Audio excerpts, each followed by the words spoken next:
steps down or is disabled, and nobody is talking about that, by the way, with regard to Biden.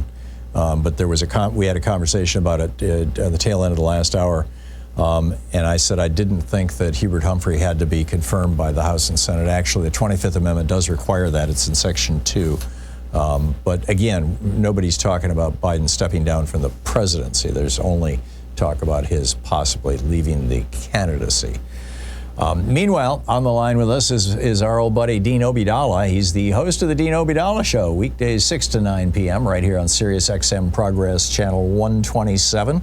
And if you don't have the Sirius XM app, it's a great way to listen to. He's also a columnist for CNN and .com and a contributor to the New Republic. And his Substack is the Dean's Report. Just get over to Substack.com and type in Dean's Report or Dean Obeidallah, if you know how to spell his last name, OBEIDALLAH.substack.com. And Dean, welcome back to the program. Thanks, Tom. A couple of great pieces here you've been publishing. One on J.D. Vance. I realize it wasn't your most recent. That was on Menendez, and I thought that was fascinating too. But let's talk about this stuff. Let's start out with J.D. Vance, since he was speaking last night.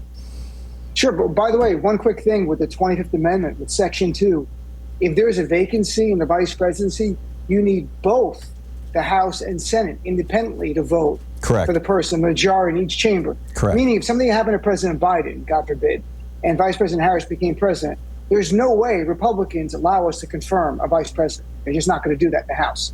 They will block and keep that open, and Mike Johnson effectively becomes, well, not entitled, but in terms of actual circumstance, the effective vice president, being one heart, by the way, from the presidency. And it's very concerning. We're in a concerning time, to say the least, an understatement. Yes. So, yeah, Tom, about J.D. Vance. I mean, J.D. Vance had this oh shucks speech last night. I'm just a hillbilly from the woods, whatever. He's a hedge fund millionaire who multimillionaire who married a woman who's the daughter of immigrants, but uses his time to demonize immigrants. This is a man who openly trafficked in the Great Replacement theory, openly. Not just at the convention, where you talk about Democrats allowing millions of illegal aliens, as he called them, into the country, but also recently called DEI programs racial hatred. And what he means by that is, for white people, it's racial hatred. You are fostering hate of white people by providing any kind of diversity programs that help people of color or any minority status. But I think it's important to note that the major recipients, the major beneficiaries of DEI programs are white women. Well, they don't want women working. I mean, that's another part of what we're dealing with. We're dealing with a movement that wants to go back to a time where women just stayed in the house and the man ran everything. For some of them, it comes right from the Bible in terms of, in Timothy, it says a woman should learn in silence and all submission and not teach a man. For some of them, it really comes from that. Others, it's just built-in misogyny. But also what J.D. Vance is very concerning is his authoritarianism, that he is on board with. He is smart enough to understand what's right and wrong. He's made a choice. He's a Yale Law School graduate. He's made a choice to embrace Donald Trump's call to prosecute political enemies, saying that's fine, there's nothing wrong with it. What people forget, and I noticed in my article, I'm trying to write a standalone article for some other publication.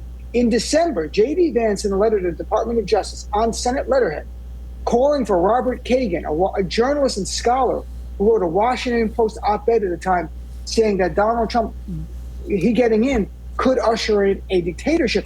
He called for Robert Kagan to be criminally investigated for inciting some kind of insurrection by that op-ed, and went after his wife by name, Victoria Nuland, who works in the State Department, saying her security clearance should be re-examined because she is married to a guy who is warning that Donald Trump is a threat. In writing. She's on Putin's hate list, and J.D. Vance is, promoting Putin's interests in the United States. That makes perfect sense. It does, but it's really alarming that you've got a guy here who's 39, who's the next generation of MAGA, fully embracing authoritarianism. Let me toss in downplay January 6th and more. Yeah, let me toss in one other thing. He wrote a letter to the Department of Justice. This was in January of this year, or of last year rather, to Merrick Garland, that said, quote, "We demand that you act swiftly and in accordance with the law." He's talking about the Comstock Act. "Shut down all mail-order abortion operations. prosecute physicians, pharmacists, and others who break the federal mail-order abortion laws. And he also cited criminal and money conspiracy law, or money laundering, criminal conspiracy and money laundering laws. This is a guy who wants the Comstock Act back, which would not only end all birth control in the all abortions in the United States, it would radically cut back access to birth control, and it would end all pornography in the United States. Look, J.D. Vance is like Project 2025. He was foolish enough to put it into writing. And we're going to use it against him over and over and over. Yeah. But what I think corporate media has been so horrific, and thankfully, Tom, we're not corporate media. We're mainstream media, but we're not corporate media. When the corporate media coverage of J.D. Vance is missing two things. One, why did Donald Trump have to pick a new VP?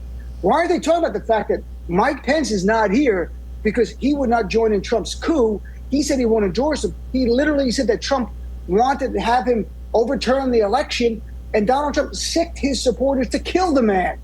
And Trump said, Mike deserves it. That's what Mark Meadows said. Why is that not talked about? Secondly, J.D. Vance has a 1.5 year service in government as a senator. That's it. How was he ready on day one? If a Democrat picked a senator who was 39 who had a 1.5 year service ever in public service, they'd be talking nonstop. This guy's not ready in day one to be president. The media just glosses both things over.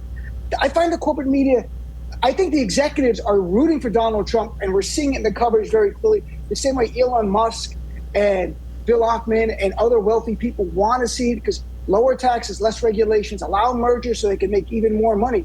We are seeing, you talk about the oligarchy, this election is about ushering in the oligarchy where future decisions are made in a boardroom of oligarchs who then tell Trump and J.D. Vance what to do, and they jump as high as they want them to jump. Absolutely, absolutely. Now let's also talk about Menendez. I thought your piece was fascinating. In fact, the thought had occurred to me. Menendez was essentially convicted of bribery, of taking money from a foreign government and then doing things to help them out with his job in the legislature, and a few other things like that. Well, if he took the money after he did what they asked him to do, according to the Supreme Court, that's not bribery, that's a tip.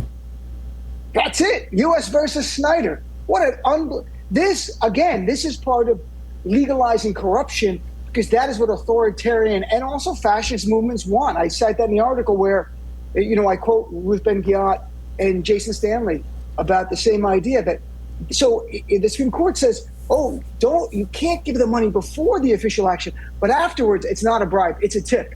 And only if everyone's going to know what's going on. Wink, wink. Hey, I can't give you anything before this, but afterwards, I got a beautiful truck in my driveway that might just make it here with some gold bullions in the front. I can't promise you that, but it might. Where everyone's going to know how to do business. It's unbelievable. Yeah. And to me, though, the bigger point was Menendez, convicted Tuesday, immediately calls for him to resign by Democratic leaders. Governor Murphy of New Jersey said he won't resign. He urged the Senate to expel him. Meanwhile, Republicans, and you got Menendez convicted of 16 felonies, Trump convicted 34 felonies. They nominated him to be their presidential nominee. What a difference in parties. This is one of the many fundamental differences between our two parties. And as I cite in my article, Tom, the hilarious thing is Tuesday was Make America Safe Again. It was all about law and order. Mike Johnson literally said the GOP, we're the party of law and order. We stand for prosecuting criminals. You're literally nominating a criminal, a convicted felon. And they just voted to defund the FBI. We live in a world of gaslighting that it's beyond anything. Yeah. You have to, I don't even know what's real or not anymore, and that's what they want. That's why we have to call out this BS and their hypocrisy just to keep our own sanity. I really think that's where we are as a people. That's how I feel. Yeah. Yeah. We got to call out, or nothing makes sense anymore. Not up is down, black is white. We are just completely lost as a human beings, let alone as a nation, and that's what they want. They want us confused and scared and despondent. Yeah, I absolutely agree, and highly recommend that people sign up for your Dean's Report over at Substack. Thank you for subscribing. Thank you for becoming a paid subscriber. I'm having people free subscriptions, free. Yeah. Tom was kind enough last week to become a paid subscriber, so thank you very much. Yeah, well, it was just, I didn't tell you that I did that. Was it accidental? You figured? No, I did it intentionally, but I wasn't looking for a plug or anything. In fact, I figured you wouldn't even know. I just wanted to support it. I mean, you've been hitting these things out of the park, and whenever I subscribe to about 50 Substack publications now. And whenever one comes along that is just really, really doing spectacular work, I want to support them. So I was happy to support the Dean's Report. But anyhow, bottom line, Dean's Report over at Substack, you really want to check it out. The great Dean Obeidallah, you can hear him on Sirius XM every weekday, 6 to 9 p.m. Eastern Time, 3 to 6 p.m. Pacific Time. Check it out. And, of course, Dean Obeidallah over on Twitter and et cetera. Dean, thanks, and thanks, Tom. Yeah, thanks on deanofradio.com too. Thanks so much for dropping by, Dean. Have a great day. Yeah, thanks, you too. Great talking with you. We'll be right back.